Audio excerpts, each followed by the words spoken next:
이번 주 정치권 주요 이슈의 맥을 짚어보는 정치뷰 시간입니다. 정치부 한송원 기자 나왔습니다. 안녕하세요.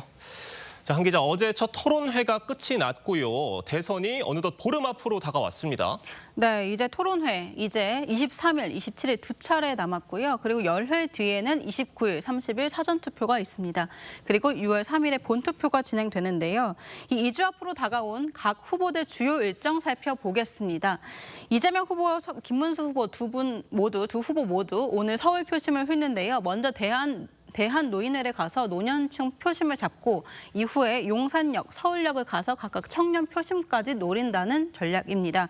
그리고 김문수 후보와 이준석 후보 모두 오세훈 서울시장이 주재하는 이 약자를 위한 정책 소개하는 자리에 참석을 해서 만나게 되고요. 이후에 이준석 후보는 광주를 찾습니다. 알겠습니다. 각 후보들 일정들 살펴봤고요. 어제 토론회 이야기부터 좀 해볼게요. 경제 위기잖아요. 눈에 띄는 경제 공약들이 좀 있었습니까? 네, 이 정책 설명보다는 네거티브나 신경전이 도드라졌다 이런 평가가 나오고 있습니다.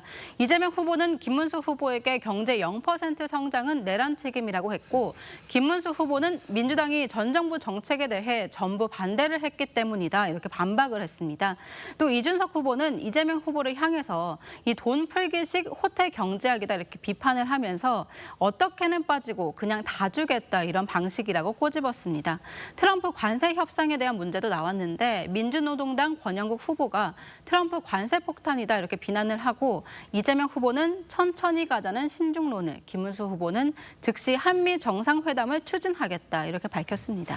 정책 논의보다는 설전, 신경전이 중심이었다 이런 생각이 좀 듭니다.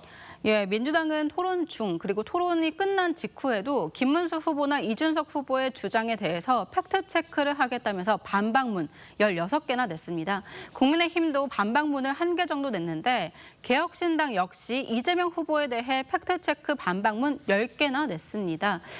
마지막에는 이 팩트체크 결론이라면서 이재명 후보는 본인의 공약에 대해서 구체적 설명을 하지 못해 팩트체크할 것도 없었다 이렇게 못 박았습니다. 민주당 내부에서는 이재명 후보가 다른 후보들에 비해 현재 여유가 있는 구도기 때문에 일부러 전략적 모호성을 유지했다. 전략적으로 한 거다 이런 분석입니다. 네, 첫 토론회 내용도 짚어봤고요. 네. 이 주말 사이에 윤석열 전 대통령이 탈당을 했어요. 예, 파면 44일 만에 잦은 탈당을 했는데요. 윤 전 대통령은 일찌감치 거취 문제를 정리하기로 했었는데 공개적으로 한동훈 전 대표나 김용태 비대위원장이 요구하다 보니까 이 떠밀려 나가는 듯한 탈당 그리고 지지층 문제, 선거 효과에 대해서 고민을 했던 것으로 전해지고 있습니다. 특히 김문수 후보에 대해서 이 영남권과 보수층 지지율이 불안했던 상황, 이 결정을 미루게 한 요인이었다고 하는데 그렇다 보니까 잦은 탈당할 때 김문수 후보에 대해서 지지를 강조하면서 힘을 모으자고 했고 탈당 전에도 의원들에게 직접 연락해서 이 김문수 후보 유세를 도와달라 이렇게 직접 당부를 했다고 합니다. 사실 윤 전 대통령의 탈당이 이번 대선 판도에 어떤 영향을 미칠 것이냐가 관건일 텐데 네. 국민의힘이 반전의 계기를 좀 잡을 수 있을 것으로 보세요? 일단 탈당 이후에 한동훈 전 대표가 움직이기 시작했는데요. 내일부터 3박 4일 동안 부산, 대구, 충북, 강원 이렇게 전국 유세에 나섭니다. 윤 전 대통령 탈당 이후에 직접 현장에서 국민들을 만나겠다는 겁니다. 사정을 잘 아는 관계자는 김문수 후보 캠프와 한동훈 전 대표 측 참모들이 소통을 하면서 대규모 현장 유세 등으로 방향을 잡은 거다 이렇게 설명을 했습니다. 다만 이 선대위 합류 여부에 대해서는 우선 선대위 합류보다는 한 전 대표가 구상하는 방향대로 반 이재명 목소리를 내면서 먼저 선거를 돕겠다 이렇게 말했습니다. 그리고 일찌감치 김문수 후보를 도운 안철수, 나경원 의원은 하나로 뭉쳐야 된다 이렇게 강조를 하고 나섰고 홍준표 전 시장 이 특사로 간 국민의힘 의원들에게 김문수 후보 손편지를 받아 들었습니다. 그리고 한덕수 전 총리도 선대위 합류 계속 고심하고 있습니다. 국민의힘은 일단 원팀으로 뭉쳐가는 분위기인데 네. 개혁신당 이준석 후보와의 단일화는 어떻게 진행이 되는 겁니까? 예, 이준석 후보 여전히 단일화 가능성 0%다 이런 입장입니다. 하지만 아직 정치권에서는 이 후보 간의 투표율이 박빙으로 나오는 경우에는 투표용지 인쇄일인 25일 전까지는 시간이 있다. 25일이 데드라인이다. 이런 시각도 있습니다.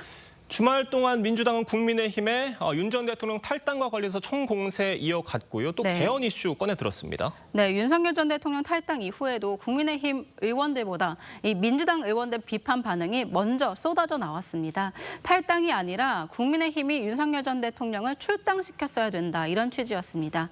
잇따라서 이재명 후보도 전격적으로 개헌에 찬성하는 입장 내놨는데요. 지난달까지도 우원식 국회의장의 개헌 제안에 내란 종식이 먼저다, 이렇게 부정적 입장이었습니다.